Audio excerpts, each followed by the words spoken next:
Halo guys, Assalamualaikum warahmatullahi wabarakatuh. Apa kabar nih? Semoga kita semua sehat selalu ya di masa pandemi ini. Jangan sampai menyurutkan semangat kita untuk tetap belajar. Kali ini kami dari kelompok 8 ingin menjelaskan materi ke-13. Penasaran? Yuk kita simak sama-sama. Di sini kami akan menjelaskan tentang apa itu kekuasaan dan politik. Apa tujuan kita mempelajari kekuasaan dan politik? Yang pertama adalah agar kita mampu mendefinisikan apa itu kekuasaan dan membedakan kepemimpinan. Yang kedua, kita mampu mengidentifikasikan 9 taktik kekuasaan. Yang ketiga, kita mampu membedakan 5 dasar kekuasaan. Yang keempat, menjelaskan peran ketergantungan pada kekuasaan. Yang kelima, kita mampu menjelaskan hubungan pelecehan seksual dan penyalahgunaan kekuasaan. Yang keenam, kita mampu mengidentifikasi dari penyebab dan konsekuensi perilaku. Yang selanjutnya, kita mampu menerapkan pengalaman dari teknik-teknik manajemen. Dan yang terakhir adalah kita mampu menganalisis apakah politik itu etis atau tidak. Oke, kali ini kita akan mempelajari tentang yang pertama adalah apa sih itu kekuasaan? Kekuasaan adalah power yang dimiliki oleh diri kita untuk mempengaruhi orang lain. Misalnya, si A memiliki power yang lebih terhadap si B, maka si B akan mudah terpengaruh oleh si A. Semakin besar ketergantungan yang dimiliki oleh si B terhadap A, maka semakin besar pula kekuasaan A terhadap B, karena A merasa dia mengontrol apa yang diinginkan oleh si B. Selanjutnya, kita akan masuk kepada apa sih perbedaan kekuasaan dan kepemimpinan? Yang pertama, kekuasaan tidak harus menyesuaikan tujuan, sedangkan pada kepemimpinan harus menyesuaikan tujuan antara tujuan pemimpin dengan tujuan yang dipimpin. Yang kedua, pada kekuasaan tidak menitik beratkan pengaruh dari atas ke bawah, sedangkan pada kepemimpinan sangat menitik beratkan pada pengaruh dari atas ke bawah.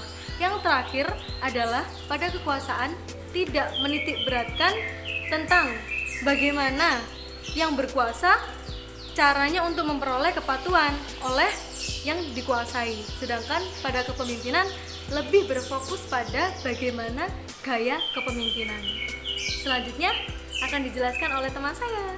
Selanjutnya yaitu ada dasar kekuasaan. Dasar kekuasaan itu ada dua ya. Yang pertama ada dasar kekuasaan formal dan yang kedua yaitu dasar kekuasaan pribadi. Saya akan menjelaskan tentang dasar kekuasaan formal dulu. Dasar kekuasaan formal adalah posisi seseorang di sebuah organisasi.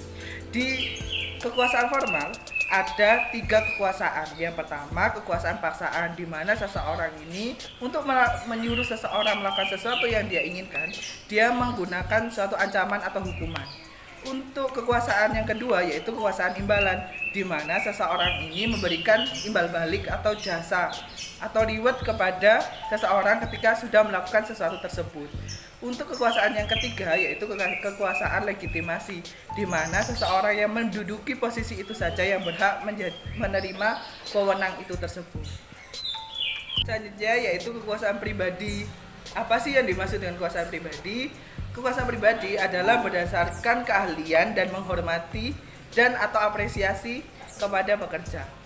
Yang pertama ada kekuasaan keahlian, di mana menitik beratkan pada keahlian pekerja tersebut. Kemudian ada kekuasaan acuan, di mana seseorang ini diidentifikasi dulu apakah seseorang ini lolos terhadap spesifikasi yang diinginkan tersebut untuk melakukan sesuatu. Dasar kekuasaan manakah sih yang paling efektif? Menurut riset, dasar kekuasaan pribadilah yang paling efektif. Kenapa? Karena menitik beratkan pada keahlian dan menitik beratkan pada identifikasi spesifikasi yang diinginkan oleh sang manajer.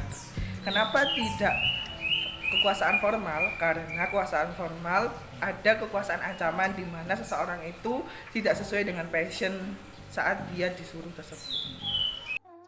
Kebergantungan secara general yaitu ketika Anda memiliki nilai plus yang tidak dimiliki pribadi lainnya, sehingga membuat orang yang lain itu bergantung pada Anda.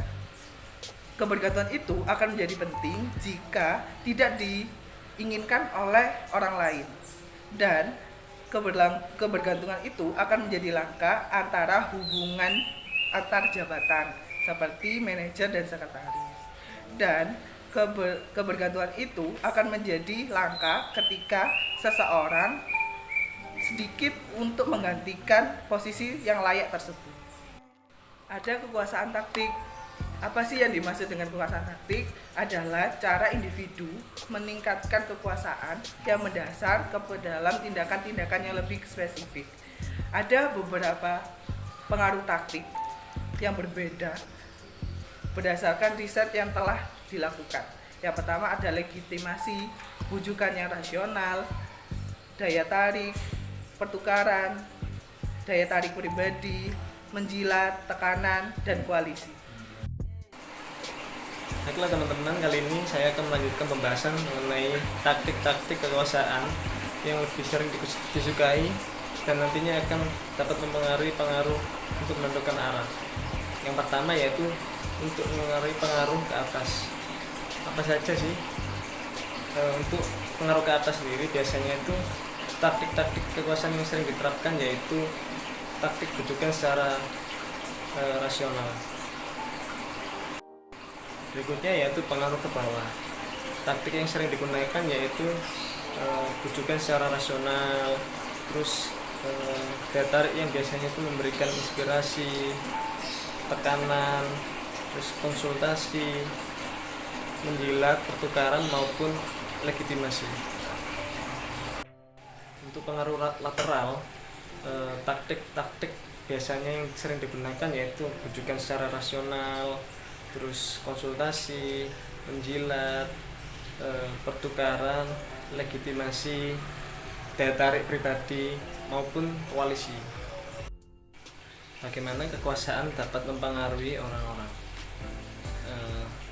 Dapat dibuktikan bahwa di dalam kekuasaan itu memiliki aspek-aspek yang dapat merusak kepribadian orang. Salah satu dampak yang ditimbulkan yaitu pertama itu orang lebih condong untuk mereka tuh mementingkan kepentingannya pribadi daripada kepentingan orang lain. Efek dari dampak tersebut dapat kita redam melalui sistem organisasi yang ada dalam kekuasaan tersebut. Berikutnya yaitu kekuasaan yang tidak seimbang di lingkungan kerja dalam hal konteks pelecehan seksual. Pelecehan seksual sendiri yaitu segala aktivitas yang tidak diinginkan atas keadaan seksual yang mempengaruhi pekerjaan seseorang individu dan menciptakan lingkungan kerja yang tidak nyaman bagi orang tersebut. Di sini terdapat beberapa cara untuk melakukan pencegahan adanya pelecehan seksual di tempat kerja. Yang pertama yaitu menanamkan pentingnya definisi mengenai pelecehan seksual, terus dampaknya itu apa saja dan sebagainya. Yang kedua, menanamkan kepada seluruh pekerja bahwa tidak usah untuk takut-takut dalam menyampaikan keluhan akan terjadinya pembalasan dari atasannya. Yang berikutnya yaitu menginvestigasi semua keluhan dari pekerja yang dirasa mereka itu mengalami adanya kekerasan seksual atau bagaimana. Nanti itu diteruskan ke Departemen Hukum dan diinvestigasi melalui Departemen Sumber Daya Manusia. Berikutnya memastikan para pelanggar itu ditindak secara tegas, baik itu diberikan sanksi kedisiplinan ataupun diberhentikan dari pekerjaannya. Yang berikutnya menetapkan seminar-seminar di perusahaan-perusahaan untuk melakukan pencegahan tentang adanya pelecehan seksual tersebut. Berikutnya yaitu kekuasaan beraksi dalam hal politik. Berperilaku politik yaitu segala aktivitas yang dilakukan individu yang tidak dipersyaratkan bagi orang tersebut dalam organisasi, tetapi hal tersebut itu berpengaruh atau berupaya untuk mempengaruhi dalam hal distribusi keuntungan ataupun kerugian di dalam organisasi tersebut. Faktor-faktor penting yang mengarah pada politik dalam organisasi, yaitu realisasi bahwa sebagian besar dari kenyataan digunakan untuk mengalokasikan sumber daya yang terbatas, terbuka, dan nantinya akan diinterpretasikan. Karena keputusan yang diambil dalam keadaan yang tidak pasti, terus kenyataan itu sangat jarang yang objektif, maka banyak oknum-oknum yang ikut nimbrung memanfaatkan hal tersebut untuk mempengaruhi dan mencemari kenyataan yang sudah ada, dan nantinya akan digunakan untuk mendukung tujuan dan kepentingan yang mereka inginkan. Selanjutnya di sini saya akan menjelaskan tentang bagaimana orang-orang itu memberikan tanggapan terhadap politik organisasi. Nah, secara nggak langsung politik organisasi pasti bertambah baik maupun buruk. Nah, di sini saya akan menjelaskan tentang komponen-komponen suatu sikap. Politik organisasi dapat mengancam para pekerja. Berarti ini di sini saya akan menjelaskan tentang dampak negatifnya ya. Salah satunya adalah menurunkan kepuasan kerja. Jelas jika di sebuah perusahaan terdapat politik organisasi yang tinggi, maka dapat menurunkan kepuasan kerja pada karyawan terutama. Kemudian yang kedua adalah meningkatkan kecemasan dan tekanan. Jelas jika di sebuah perusahaan terdapat politik organisasi yang tinggi, maka bertambahnya pada karyawan, yaitu apa? Yaitu tadi meningkatkan kecemasan. Jelas karyawan akan semakin cemas dan semakin merasa tertekan. Kemudian yang ketiga adalah meningkatkan tingkat perputaran pekerja. Kemudian yang terakhir adalah menurunkan kinerja. Selanjutnya yaitu manajemen kesan. Nah, apa itu manajemen kesan? Manajemen kesan atau impression management adalah proses yang mana individu berupaya untuk mengendalikan kesan lainnya yang membentuk mereka. Beberapa teknik manajemen kesan bekerja dengan lebih baik dalam wawancara daripada yang lainnya. Para peneliti di sini telah membandingkan para pelamar yang memiliki teknik manajemen kesan yang menitik beratkan pada promosi, yaitu kemampuan mereka disebut sebagai promosi diri sendiri, dengan para pelamar yang memuji pewawancara dan menemukan area kesepakatan atau mengacu sebagai menjilat. Etika dalam perilaku berpolitik. Yang pertama yaitu ketika berhadapan dengan dilema etika mengenai politik organisasi, berusaha untuk mempertimbangkan apakah bermain politik berharga daripada risikonya dan apakah yang lainnya akan dirugikan dalam proses tersebut. Jauh lebih mudah bagi yang tidak memiliki kekuasaan untuk bertindak secara etis jika bagi alasan yang tidak lain karena mereka biasanya memiliki kebebasan bertindak secara politik yang sangat sedikit untuk dimanfaatkan.